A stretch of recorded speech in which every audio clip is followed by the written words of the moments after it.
Hello guys, जिन बंदों के पास अपनी कोई परमानेंट स्कोर होती है वो तो CS रैंक में बड़ी आसानी से मास्टर या ग्रैंड मास्टर लगा लेते हैं। वहीं जिन बंदों के पास कोई अपनी परमानेंट स्कोर नहीं होती वो रैंडम बंदों के साथ खेलते हैं और उनको थोड़ी मुश्किल हो जाती है। लेकिन इम्पॉसिबल नहीं है CS रैंक में अपनी मास्टर या ग्रैंड मास्टर लगाना, क्योंकि बहुत से यूट्यूबर अपनी मास्टर या ग्रैंड मास्टर रैंडम बंदों के साथ खेल कर भी लगाते हैं। और मेरे फ्रेंड में एक बंदा है जो हर सीज़न अपनी CS रैंक में अपने ग्रैंड मास्टर लगाता है और रैंडम बंदों के साथ भी वो खेलता है। और जो मैं आपको टिप्स एंड ट्रिक्स बताऊंगा, अगर वो आप अपने गेम प्ले में रखते हो और उनको इस्तेमाल करते हो तो आप भी बड़ी आसानी से मास्टर ग्रैंड मास्टर कर सकते हो। तो मैं आपको फर्स्ट टिप बताता हूँ, जिसमें आपको लेना है शुरुआत में तात्सु कैरेक्टर, दूसरे नंबर पे आपको लेना है कैली, तीसरे नंबर पे लेना है आपको जोटा कैरेक्टर, चौथे नंबर पे लेना है आपको हयातो कैरेक्टर। और सेकंड नंबर टिप है आपको पैट में लेना है आपको रॉकी पैट, जिससे कि आपका तात्सु कैरेक्टर जल्दी जल्दी चार्ज हो जाए।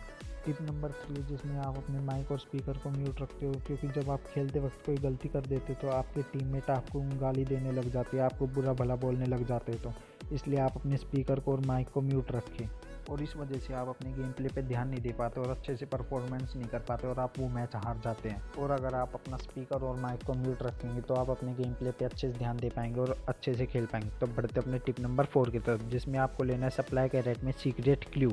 और अगर आप सीक्रेट क्लू लेते हैं तो आपको उससे बहुत ज़्यादा फायदे हैं, क्योंकि हम ले सकते हैं यहाँ पे 300 टोकन में ईपी जो आपके सब टीममेट को मिलेगी और आपकी सब ईपी फुल हो जाएगी। और 500 टोकन में हम ईपी टू एचपी कन्वर्जन ले सकते हैं। और 1500 टोकन में हम ले सकते हैं यहाँ पे स्पीड बूस्ट, जो आपकी कुछ सेकंड के लिए स्पीड को बहुत ज़्यादा इंक्रीज़ कर देगा। और 200 टोकन में ले सकते हैं हम एक्स्ट्रा मेडिकिट, जो आपको 2 मेडिकिट से 3 मेडिकिट प्रोवाइड करेगा। यहाँ पे आप देख सकते हैं कैसे मैं तात्सु कैरेक्टर लिया, तो यहाँ पे मैं इसको इस्तेमाल करते हुए यहाँ पे जस्ट मरवा देता हूँ अपने टीममेट के साथ। और यहाँ पे मैं देखता हूँ यहाँ पे साइड में बंदे होते हैं तो मैं कैसे रोटेशन लेता हूँ। तो आप यहाँ पे देखिएगा, यहाँ पे मैंने सीक्रेट क्यू का इस्तेमाल किया था तो यहाँ पे मेरी एचपी देखिएगा कितनी कम हो जाती है, लेकिन मैंने सीक्रेट क्यू लिया था, इस वजह से मेरी एचपी कितनी ज़्यादा इंक्रीज़ हो जाती है। तो आपने देखा इस मैच को मैंने कैसे विक्ट्री की है। यहाँ पे कितनी मुश्किल सिचुएशन थी, लेकिन यहाँ पे मैंने सीक्रेट किल का इस्तेमाल किया था तो इसलिए मेरी ईपी एचपी में कन्वर्ट हो रही थी। तो यहाँ पे हम बढ़ते अपनी टिप नंबर 5 की तरफ। ये दरअसल कोई टिप नहीं, ये हमारी गलती है जिसमें हमें ना ओवर कॉन्फिडेंस हो जाते हैं। तो आपको कभी भी ओवर कॉन्फिडेंस नहीं होना है। यहाँ पे मैं ओवर कॉन्फिडेंस हो जाता हूँ और यहाँ पे मैं तात्सु का इस्तेमाल करते हुए बंदों पे रश मार देता हूँ।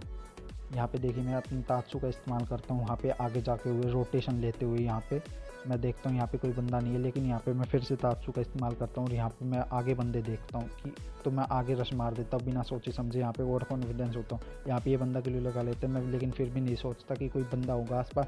लेकिन वो बंदा इस ट्रिक को इस्तेमाल करते हुए कि यहाँ पे साइड में अपने बंदों को बैठा रखना है और मैं यहाँ पे रश मारते हुए, तो आपको कभी भी और कॉन्फिडेंस नहीं होना। यहाँ पे हम बढ़ते अपनी टिप नंबर 6 की तरफ। यहाँ पे आपने देखा कैसे हमारे टीममेट ने इस बंदे को नॉक किया, लेकिन इसने अपना डिमिट्री चला लिया था, क्योंकि इसके पास सोनिया डिमिट्री थीवा इनका कॉम्बिनेशन था। तो आप यहाँ ये कॉम्बिनेशन भी इस्तेमाल कर सकते हैं, जिससे आप हाफ सेकंड में रिवाइव हो सकते हैं।